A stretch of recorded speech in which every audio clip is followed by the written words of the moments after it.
Hey, what's up? Johnny Mac here. Welcome to our series, Owen Lee. So in this video, you're gonna love it. This is the first one of probably like a 4 to 5 part series. So what are we gonna cover, Owen? Hey, this is Owen Lee. Welcome. Thank you, John. In the first part, we are going to talk about how to find multifamily deals. This multifamily is not small, not 2 units, 4 units, but over 100 units. How to find the deals. This is the series 1. Let's go. Today we got Dr. Owen Lee. He's blessed us with his presence. He's going to break down his mastermind tactics on how to acquire multifamily. No, that's good. Typically, if you're going to learn this information from somebody at his level, you're going to pay $25,000 to $50,000 for a 3-day course. So this should be good. Okay. This is Owen Lee from Chicago. I live in Chicago. I do business all over the U.S. So I'm mainly sharing my journey, my deals, my follow-up, like all the lessons I learned during my journey. That's probably the best people can learn a lot. Not only like the successful stories, but how can I grow my business from like $6,000 debt into step by step going to like now I probably have like 100 million assets managed now.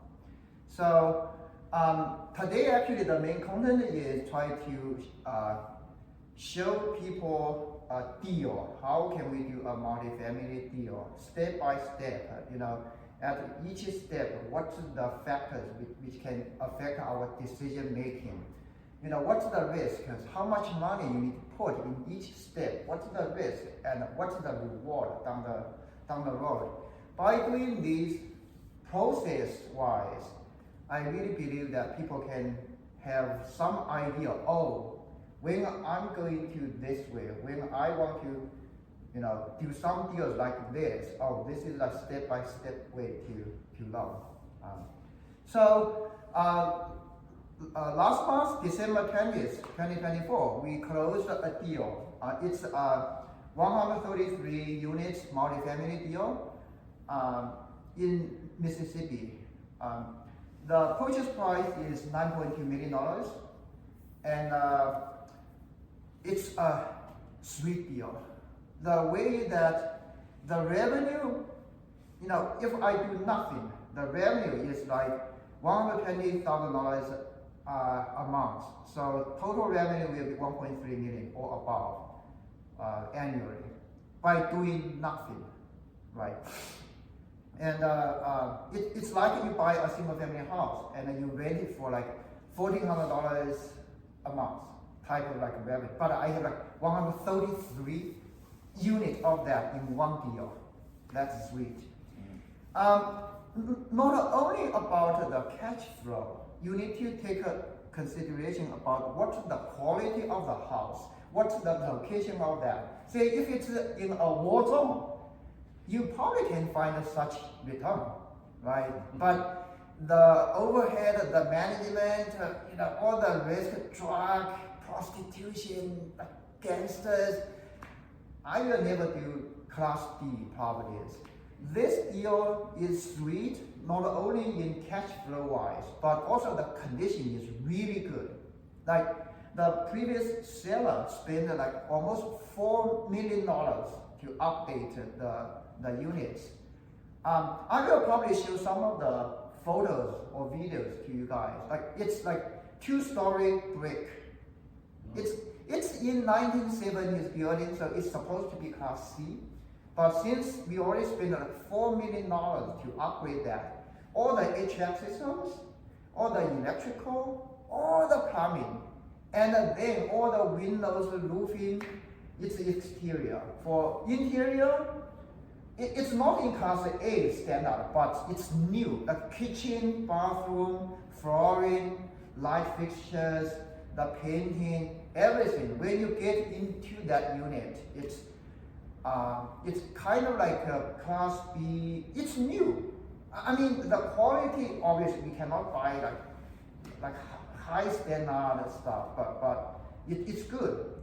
I mean, these apartment condition is way better than when I first came to the US. I live in a basement of other people's room, and then the location of this property actually is in the intersection of interstate and a local business street. Interstate, there's lots of traffic, logistics, the hotel, the tourism going through that way. Hi, Peter. Nice to meet you. I don't remember. Brother. Guys, we'll keep in touch. Yeah, man. Yeah. Thank you. Yeah. Charles. Thank you. Yeah, I in the beginning I missed. We came to Peace Mortgage one day event, and we hang out, we enjoy. Yeah. Thank you, folks. So it's the cash flow, it's the quality, it's the quality of the property, it's the quality of the tenants, right? And then it's the location part. So everything combined together, this is a super good deal. And there's a fourth factor, which actually is very important in today's environment. It's the interest rate. So this is loan consumption from the seller. In multifamily transactions, it's very common. Like we usually get the loan from Fannie Mae, Freddie Mac, or the HUD, which is from the government agency part. The reason is that government subsidize those loan programs. Reason is everyone need to have a place to live. So it's for the societal purpose. The government, I think Fannie Mae, Freddie Mac has like $80 billion loan released every year, and that number can adjust more or less there. So it's just helping every family need to have a place to live. So that means the condition, interest rate, the conditions are more benign than commercial banks, right? So for this loan, actually, I assumed the seller's loan, it's a HUD loan. HUD is Housing Urbanization and Development. It's the federal agency part. The loan term is 2.45% for 35 years. Wow. So this is the best loan I can ever find. So, and but it's not interest only. It's the interest plus principal. You pay like normal mortgage. So this is very good, very good. I mean, that's where for this project we probably will hold like way more than 5 years. Usually for the project we project 5 years because we have investors behind us that if you project too long, people will say, oh, I cannot predict holding over 5 years. But this one, I think we probably will hold more than 5 years. If someone wants to exit, we'll just sell that share to another vendor, investors, right? So all these combined together, I really think we got a good deal. Actually, that's why, when I released the project to investors, in 1 week, I got over $10 million commitment. I mean, everyone is smart, the hiccup of this loan is it's the hard assumption process. It's way longer, more complex than normal Fannie Mae, Freddie loan assumption. It just took longer. It's more government-like agency type, let's say that way. So that caused trouble about the fundraising because say if I have a defined closing date, say within 3 months I'm going to close the deal, then people will say, oh, within 3 months I will have say $200K from that project. Okay, I'm going to invest. But for my project, I couldn't say we will be able to close in 3 months. Most likely we cannot. So that uncertain part causing trouble for the investors because You know, see, if you have like $1 million in a bank account, you don't want to sit there idle. You want that to generate revenue, right? So that uncertainty caused some trouble. And I couldn't project when we can close because I don't know. The guideline usually is 6 months to 9 months to go through the whole process of the hard application. So, all the materials, I need to fill out over like 25 forms. It's different than normal mortgage application. Everything's new. Within those 25 forms, I need to hire a consultant to help me how to fill out the form. It's stupid, but it's required. And those people are not better than me, but I need to pay that service. It's weird requirement anyway. I paid $6,500 for that service. Fill out a form.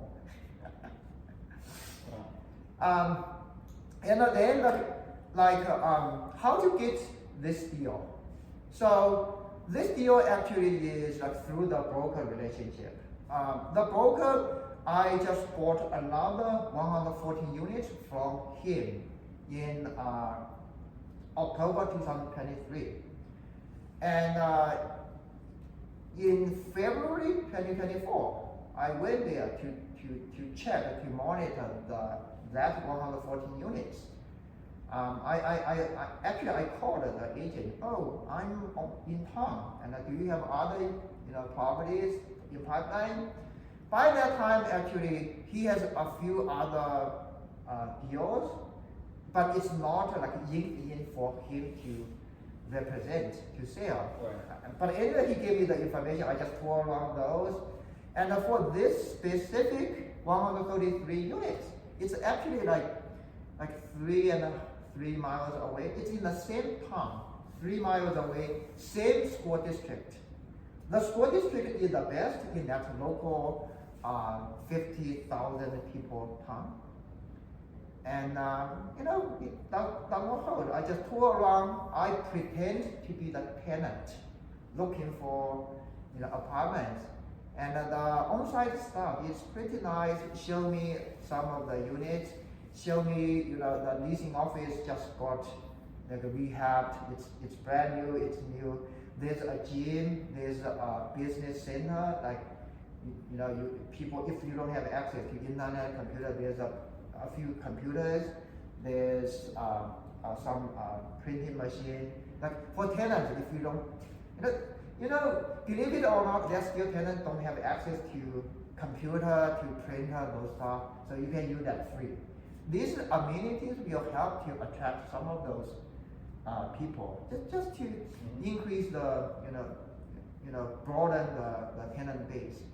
And the condition all good. And then I drove by the neighborhood. That's very important. Right? Just have a feeling about how the whole neighborhood is, how the property themselves. So it's the gated community, with all the fence, which give people a little bit good feeling, like, oh, it's secured.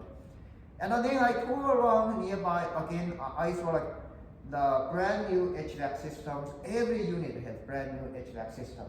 And then every unit you see like the electrical meters, it's outside.